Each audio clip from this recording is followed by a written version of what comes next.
katanya.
Assalamualaikum warahmatullahi wabarakatuh.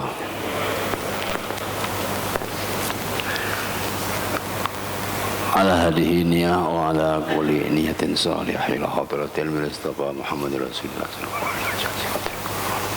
Ghafarallahu dzunubahum wa wasiqumurahum. Al-Fatihah. A'udzu billahi minasy syaithanir rajim. Bismillahirrahmanirrahim. Alhamdulillahi rabbil alamin. Ar-Rahmanir Rahim. Maliki yaumiddin. Iyyaka na'budu wa iyyaka nasta'in. Ihdinas siratal mustaqim.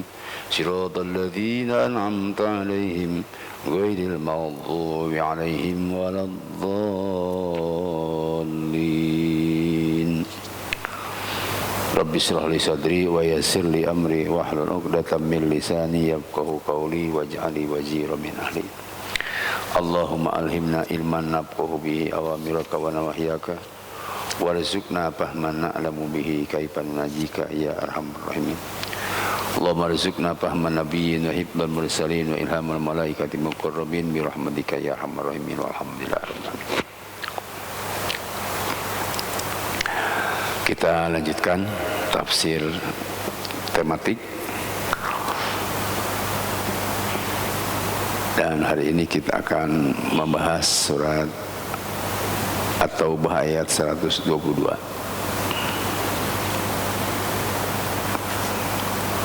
Di halaman 206. Surat nomor ke-9.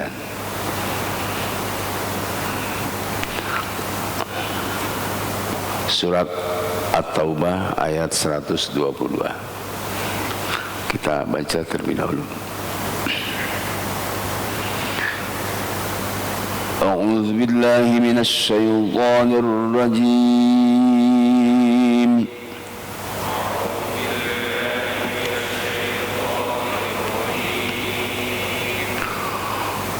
Wa ma kana al-mu'minuna liyanfiru kaffah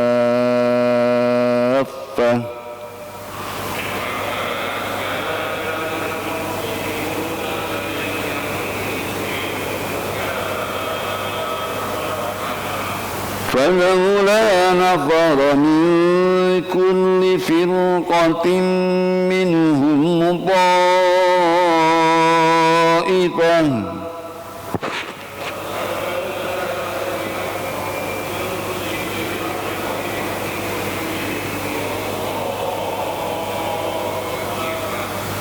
ليتفقهوا في الدين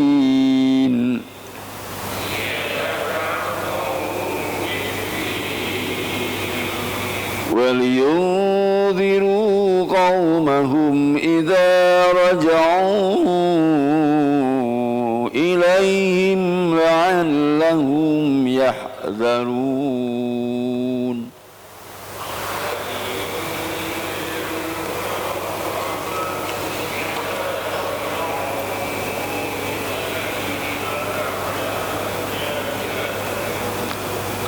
Dibaca bersama-sama. A'udzu billahi minasy syaithanir rajim. Wa ma kana al-mu'minuna liyanfiru kaffah فلولا نفر من كل فرقة منهم طائفة ليتفقهوا بالدين ولينذروا قومهم إذا رجعوا إليهم لعلهم يحذرون. Sadaqallahul azim. Mufradatnya wa dan ma, tidak, karena pantas. Tafsirnya yang bagi, karena wa makana, dan tidak pantas. Al mu'minuna, orang-orang mukmin atau muslim beriman, liang piru, untuk pergi semuanya mukmin, liang piru untuk pergi orang-orang mukmin itu kafatan semuanya. Falau, maka kenapa, falaulah, maka kenapa tidak, nafaro, pergi, min kulli, dari setiap firqatin, golongan atau kelompok, minhum, diantara umat Islam beriman, ta'ifatun, suatu golongan atau suatu kelompok, liyatafaqahu, agar memperdalam ilmu, orang-orang mukmin atau sekelompok mukmin, fiddini, tentang pelajaran agama Islam. Liyatafaqahu, untuk memperdalam ilmu sekelompok mukmin, fiddini, tentang pelajaran agama Islam. Waliyunziru, dan agar memberi peringatan sekelompok mukmin, kaumahum, kepada kaumnya, idza raja'u, apabila kembali sekelompok mukmin, ilaihim, kepada kaumnya, la'allahum, agar kaum itu yahdaruna, menjaga diri mereka. Yahdaruna, yaitu menjaga diri mereka atau takut mereka pada Allah. Saya akan terjemahkan. Dan tidak sepatutnya orang-orang mukmin itu semuanya pergi ke medan perang. Mengapa sebagian dari setiap golongan itu di antara mereka tidak pergi untuk memperdalam pengetahuan agama mereka dan untuk memberi peringatan kepada kaumnya apabila mereka telah kembali, agar mereka dapat menjaga dirinya. Shadaqallahul azim. Kita bikin dulu judulnya. Seperti yang sudah saya sampaikan, ayat Al-Quran itu kita harus bahas kalimatnya atau tafsirkan kalimatnya. Di surah Al-Baqarah 122 ini, menurut saya ada 3 kalimat penting yang harus kita tafsirkan. Itu pertama, kalimat liang firu. Yang firu maksudnya mereka pergi ke medan perang. Kemudian yang kedua, kalimat liyatafaqahu, mereka memperdalam ilmu-ilmu keislaman untuk belajar pendidikan agama Islam. Dan yang ketiga, liyunziru qaumahum, agar mereka memperingatkan masyarakat, agar mereka memberi peringatan kepada masyarakat. Jadi 3 kalimat ini ada yang harus dijadikan judul dan yang lainnya dijadikan subjudul. Kalau kita lihat 3 kalimat ini, maka yang pas dijadikan judulnya kalimat liyatafaqahu fiddin. Itu pentingnya memperdalam ilmu-ilmu keislaman, atau wajib melaksanakan pendidikan agama Islam. Itu judulnya. Atau urgensi menyelenggarakan pendidikan agama Islam. Boleh ditambah sebagai jawaban atas kelancangan penguasa zalim yang membubarkan pendidikan agama Islam.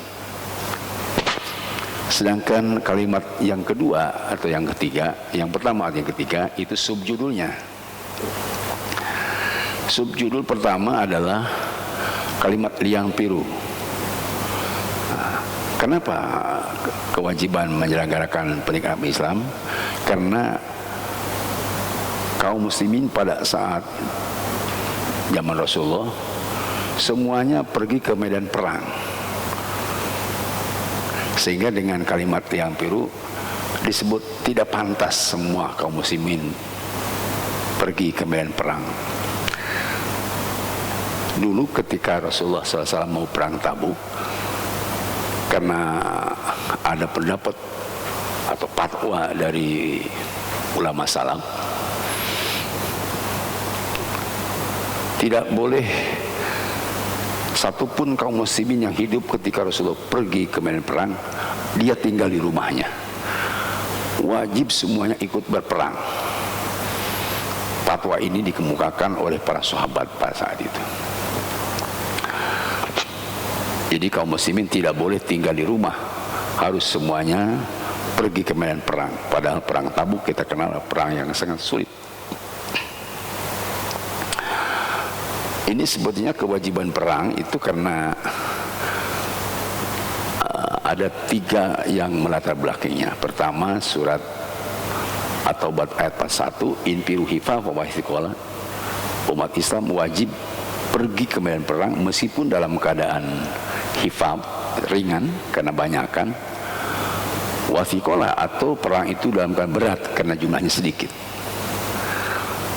Sehingga di dalam surat At-Taubah ayat 120 sebelum ini itu jelaskan, maka li ahli Madinati wa min haulihim wa man haulahum min al-a'rab ayatahalafu an Rasulillah. Tidak pantas penduduk Madinah ada yang tertinggal ketika Rasulullah perang. Jadi tidak boleh ada sahabat di Madinah yang tersisa, semua perang.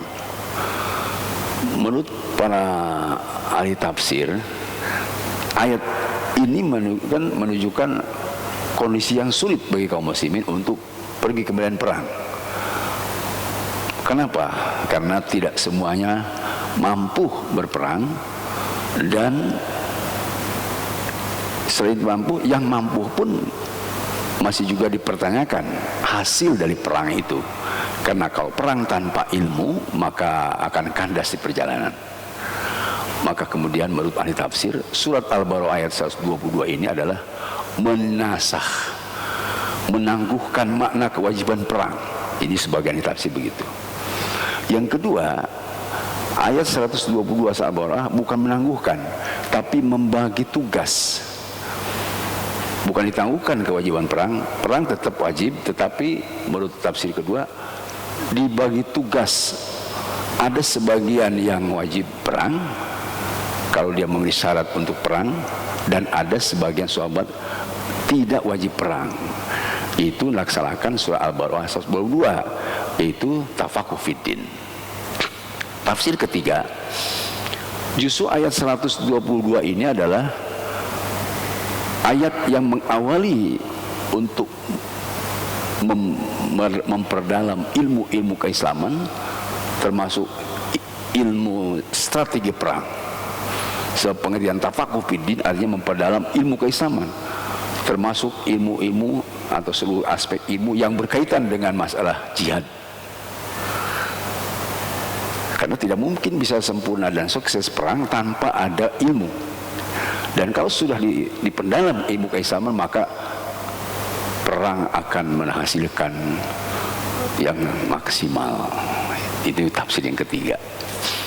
Kita tidak boleh dulu melihat pendapat pada tafsir. Yang jelas surat Al-Baro'ah ayat 122 ini adalah tafakuh fiddin, itu bagian terpenting dari kehidupan kita sebagai umat Islam. Kenapa? Karena kita umat Islam memperdalam agama Islam.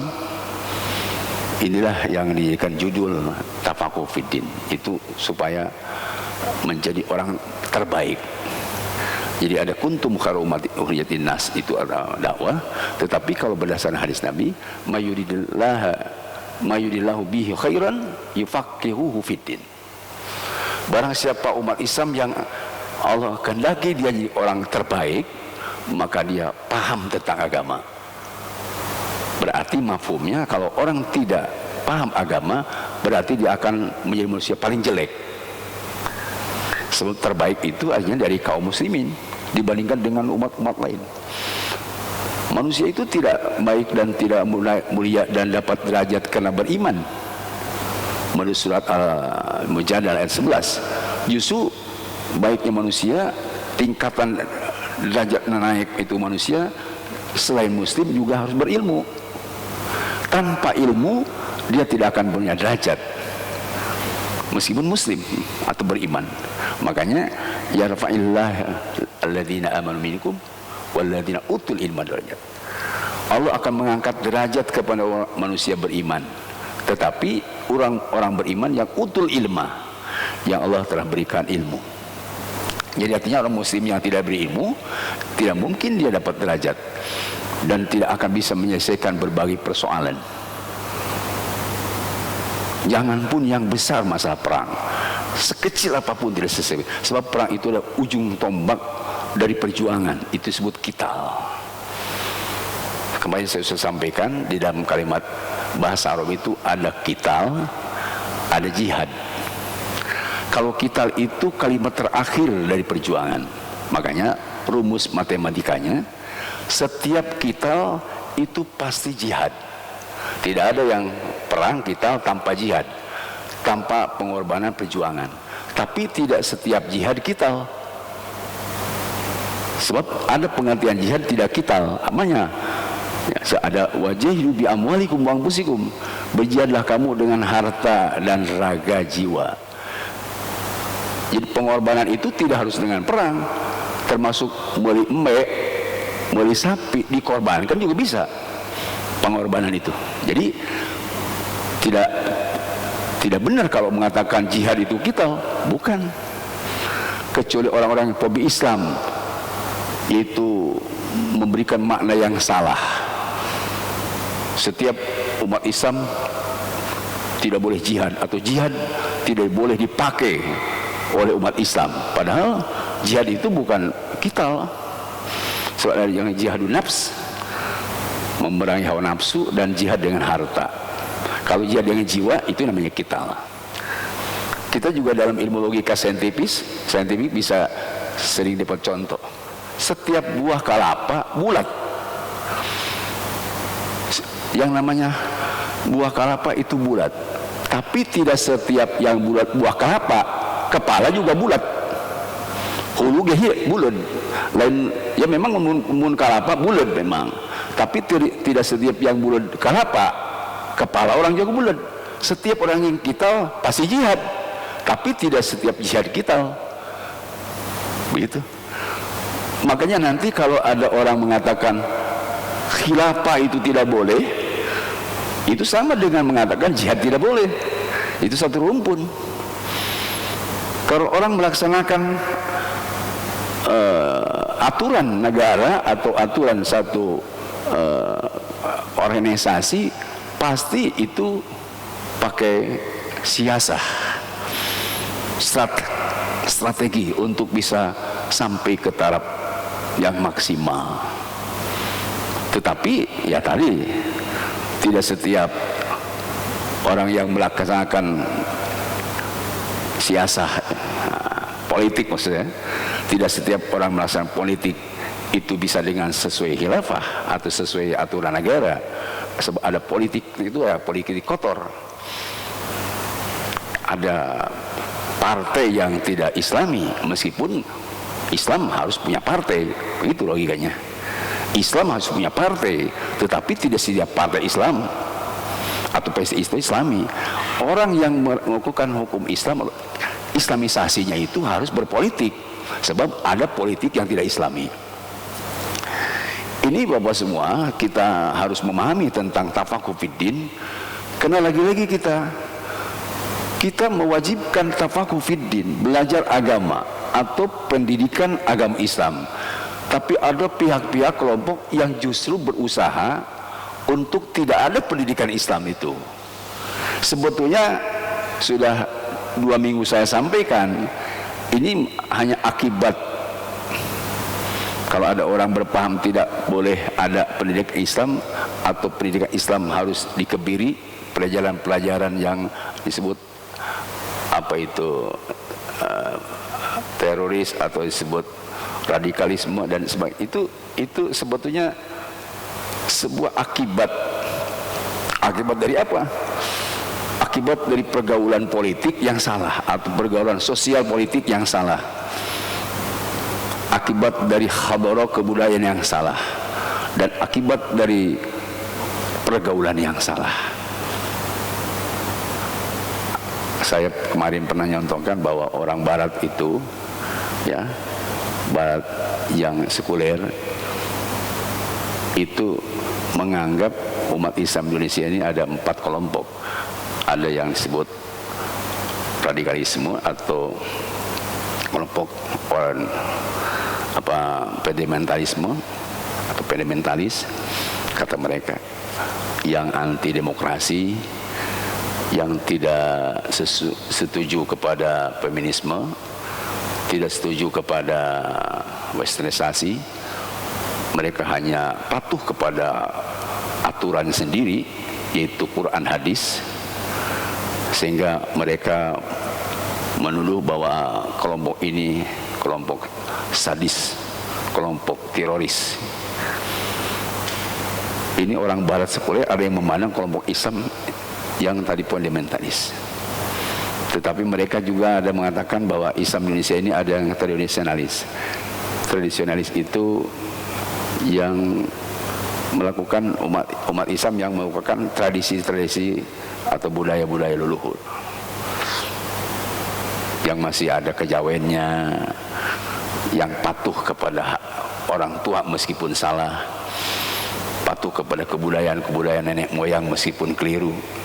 Ini kelompok muslim yang tradisionalis.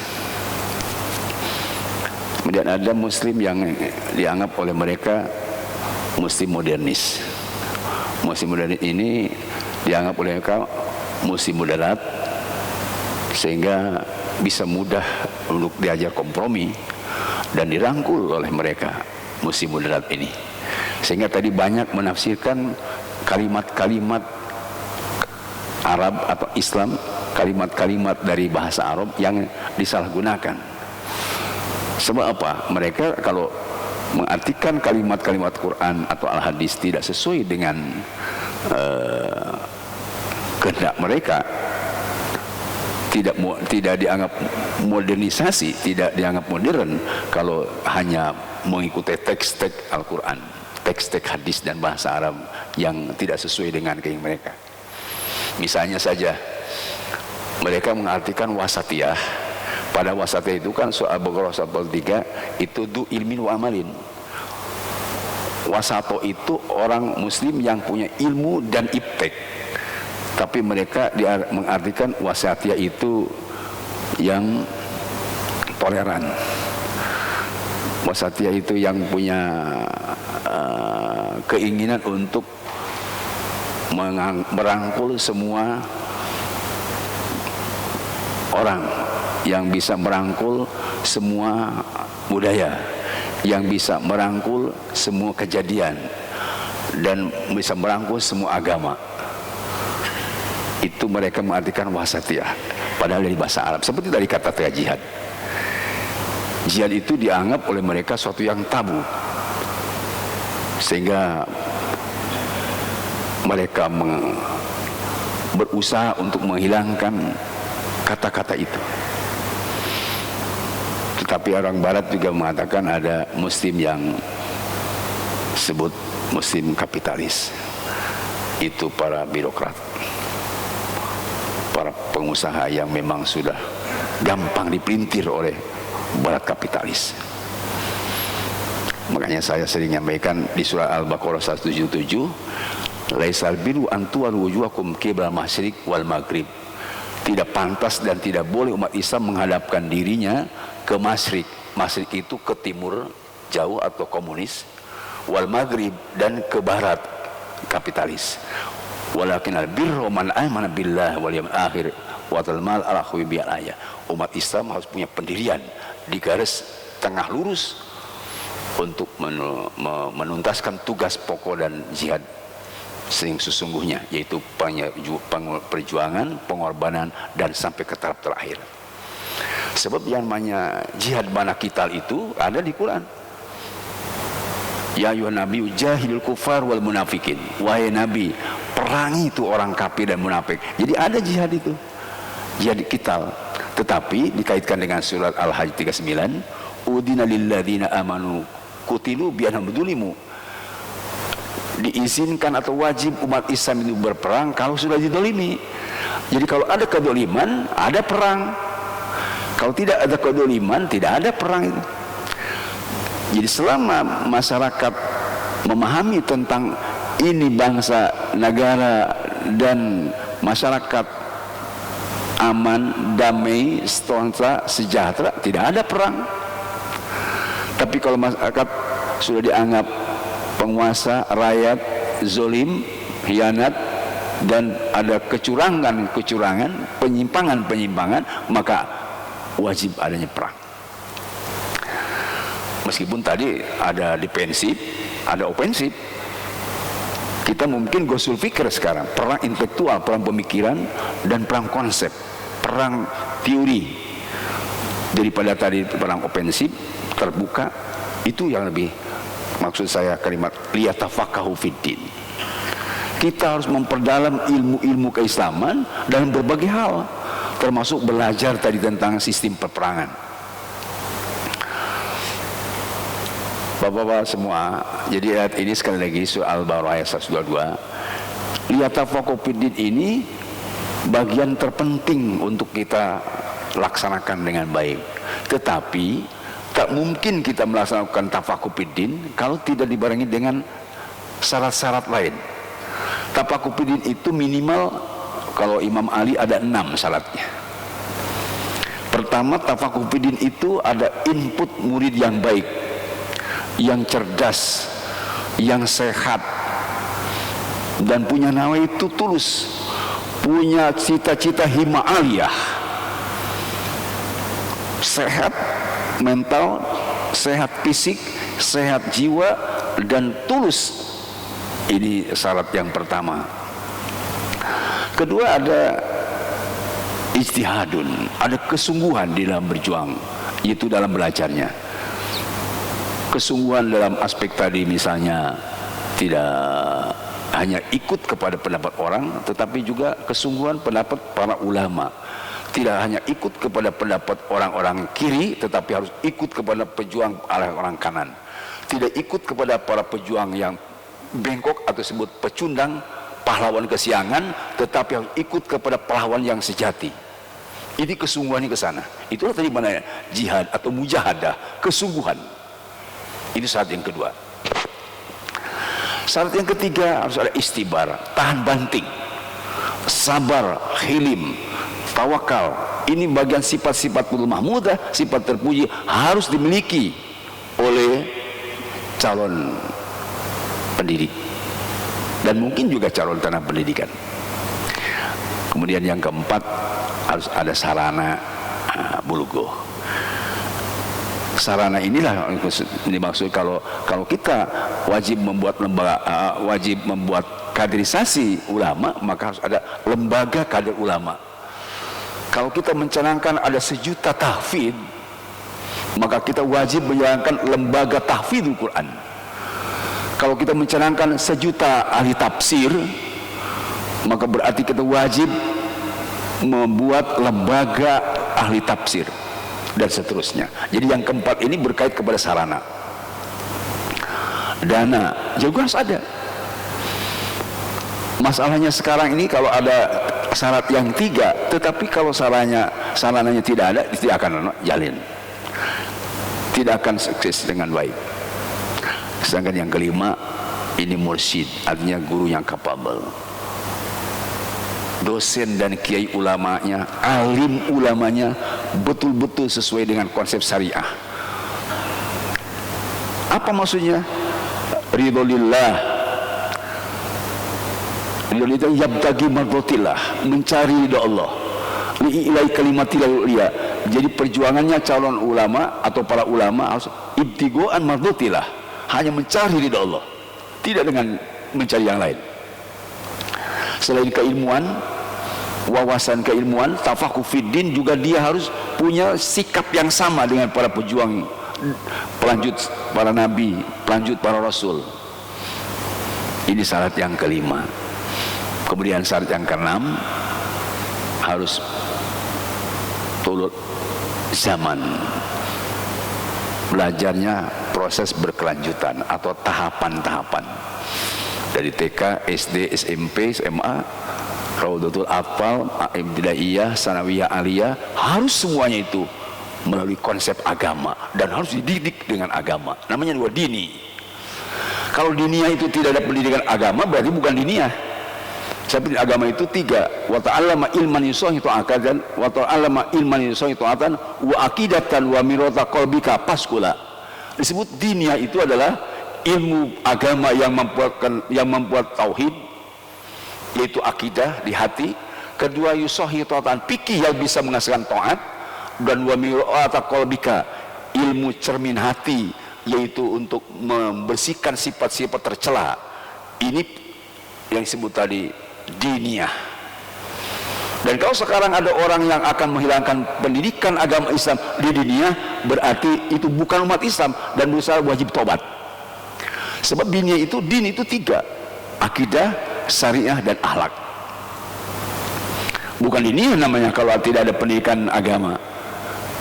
Sedangkan agama yang dimaksud, pendidikan agama yang dimaksud adalah inna dina indallah Islam, yaitu pendidikan agama Islam, bukannya pendidikan agama. Makanya bukan PA, pakai I, PAI, pendidikan agama Islam. Khusus sudah disebut para ulama PAI, tidak PA. Sebab kalau PA juga ada bahasa lain, PA itu. Ada PA dosen pembimbing akademik, ada PA orang sinting. Tapi ini I, PAI, pendidikan agama Islam, itu tafakuh fiddin namanya. Bapak semua, ayat ini sebetulnya tidak sendiri. Sebab kalau kita tidak melaksanakan pendidikan agama Islam, maka ada 2 ayat dan puluhan ayat yang berkaitan dengan ayat Al-Baqarah 122, yaitu sebagai sanksi. Kalau ini surah Al-Baqarah 122, kewajiban menyelenggarakan pendidikan agama Islam, dan wajib kita mendidik anak kita dengan pendidikan agama Islam. Sedangkan ayat-ayatnya sebagai sanksi bagi orang yang tidak mengajarkan agama Islam atau tidak menyelenggarakan lembaga pendidikan Islam. Misalnya di dalam surah Al-Baqarah 39, tadi 41-nya ya sudah saya baca. Di ayat 39 itu, illa tanfiru yu'adzibkum adzaban alima wa yastabdil qauman ghairakum. Kalau kita tidak melaksanakan pendidikan agama Islam atau tidak menyelenggarakan lembaga pendidikan Islam, maka 2 sanksinya. Pertama, ditonjolkan oleh Allah, yu'adzibkum adzaban alima, Allah bakal menyiksa dia dengan siksaan yang keras di akhirat kelak.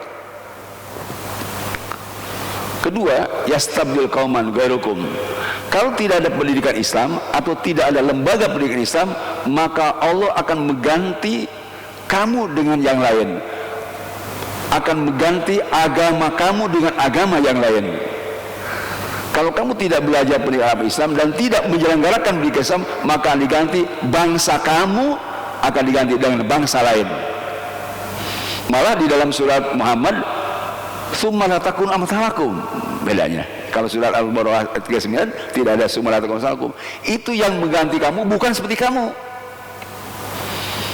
Makanya saya pahamkan dari sanksi ini wajib menyelenggarakan lembaga kader ulama.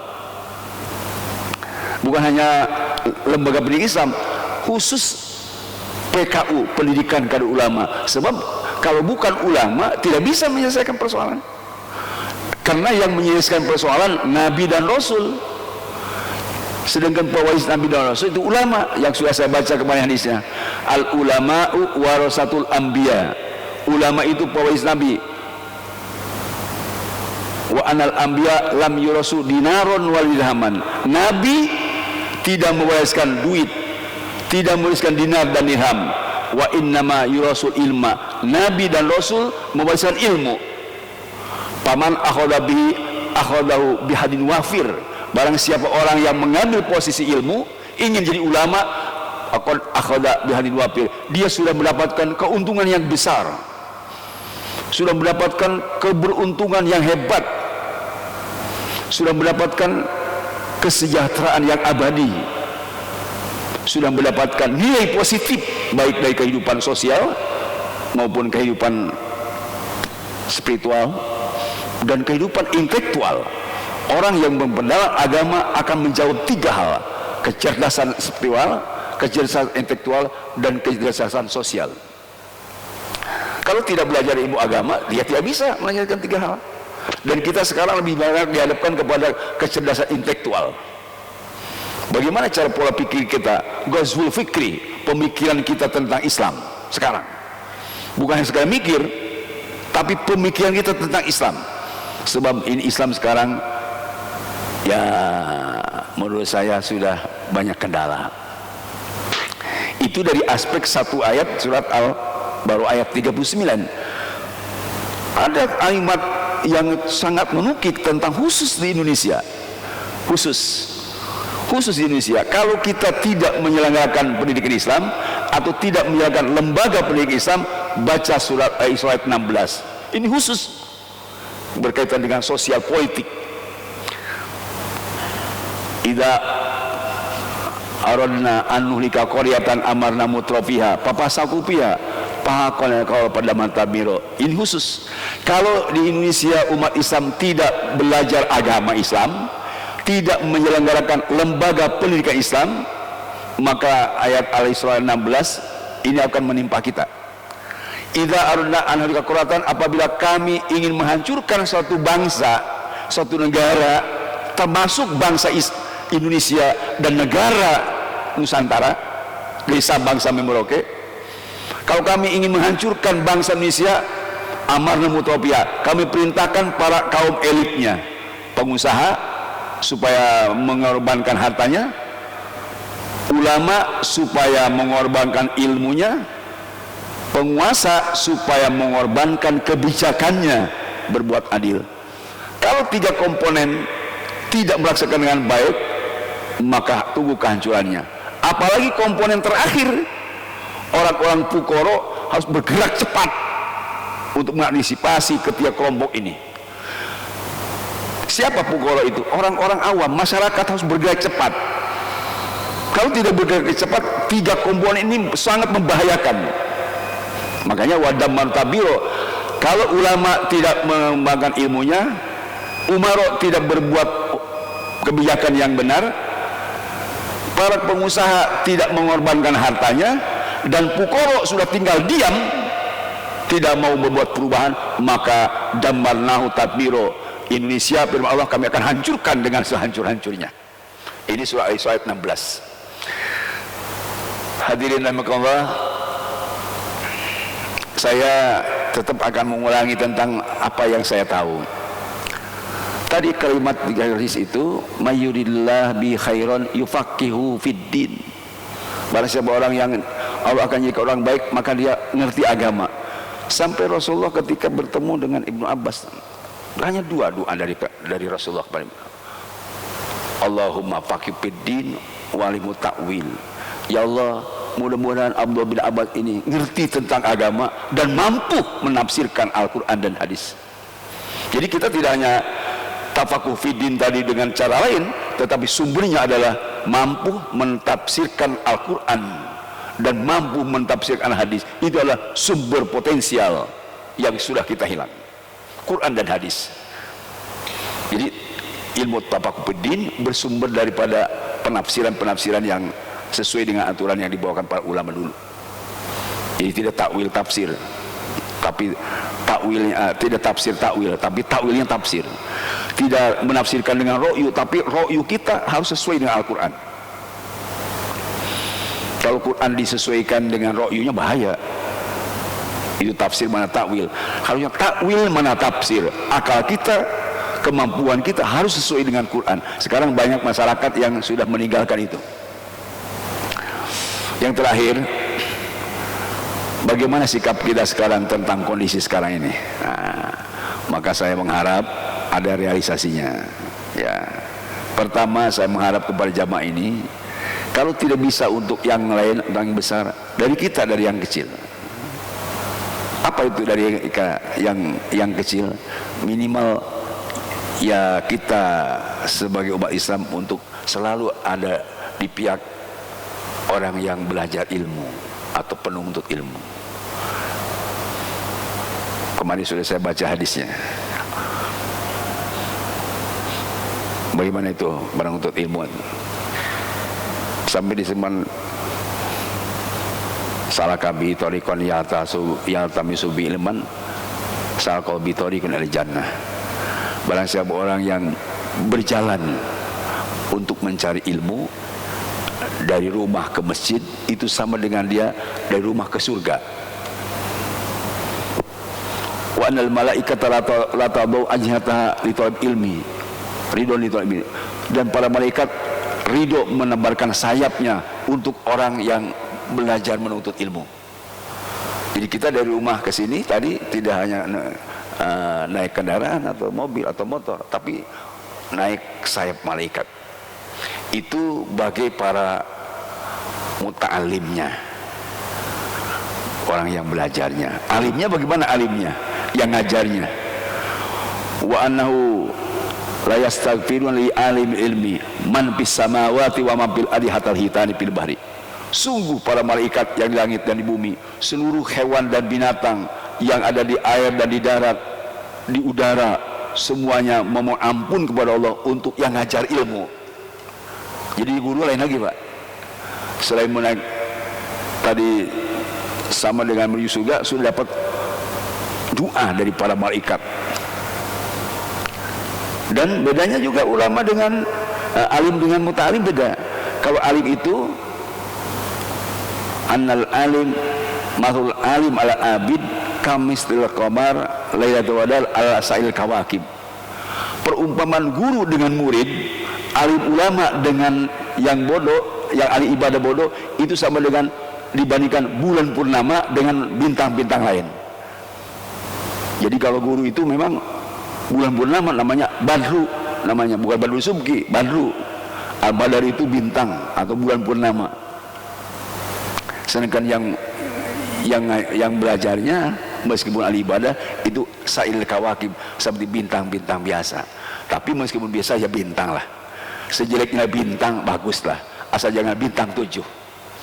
Bagus kalau bintang. Dan ada yang terakhir,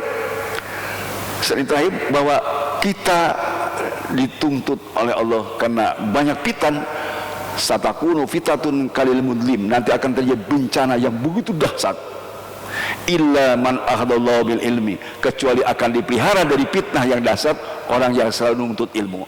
Jadi bahwa semua sebutnya pihak yang selamat, pihak ashabul islamin itu adalah orang yang selalu menuntut ilmu, selalu melakukan perbaikan dengan ilmu, selalu berada di Majelis Taklim, selalu di pihak pendidikan lembaga Islam. Yang celaka, yang selalu ingin menghancurkan pendidikan Islam dan akan mengganti pendidikan Islam dengan pendidikan yang lain. Itu ada manusia celaka. Kita mudah-mudahan masuk kelompok yang selamat. Amin ya rabbal alamin. Subhanakallahumma wa bihamdik, asyhadu an la ilaha illa anta, astaghfiruka wa atubu ilaik. Wassallallahu ala khalaqi sayyidina Muhammadin walhamdulillahi rabbil alamin. Assalamualaikum warahmatullahi wabarakatuh.